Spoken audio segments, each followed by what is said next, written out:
ទាន់បើសិនឃើញច្បងយើងនឹងได้គ្នាបងដូចលែងសើខ្វល់អូនខ្វល់អ្នកណាតែរាល់វេលាបើមិនកើតចាំមកគ្នាកុំអោយអូនក្រំគ្រាធ្វើអីក្រោយ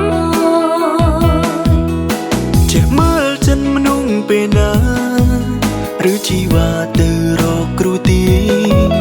ទើបមករងរឿងបងដូចដឹងរឿងពីនាយទើបនិយាយអ្វីក៏បែកគ្នា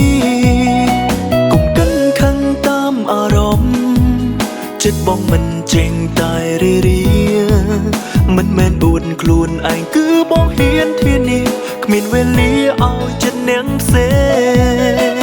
ងតែជឿទុកចិនបានទេ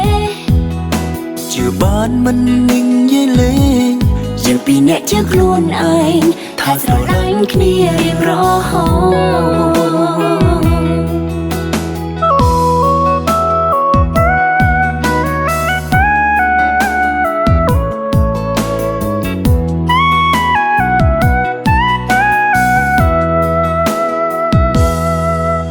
បងដូចជាមានអ្នកថ្មី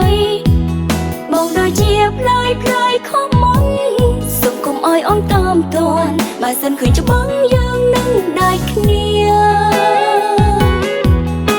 បងដូចលែងសើខ្វល់អូនខ្វល់អ្នកណាតែរាល់វេលាបើមិនកើតចាំមកគ្នាកុំអោយអូនក្រំគ្រាធ្វើអីក្រោយចេះមើលចិនមនុស្សពេលណាឬជីវ៉ាទៅរកគ្រូទីទើបមករងរឿងបងដូចដឹងរឿងពីនាយទើបនិយាយអ្វីក៏បែកគ្នាកុំកិនខឹងតាមអារម្មណ៍ចិត្តបងមិនចេញតែរីរាមិនមែនអួតខ្លួនឯងគឺបងហ៊ានធានាគ្មានវេលាឲ្យចិត្តអ្នកផ្សេ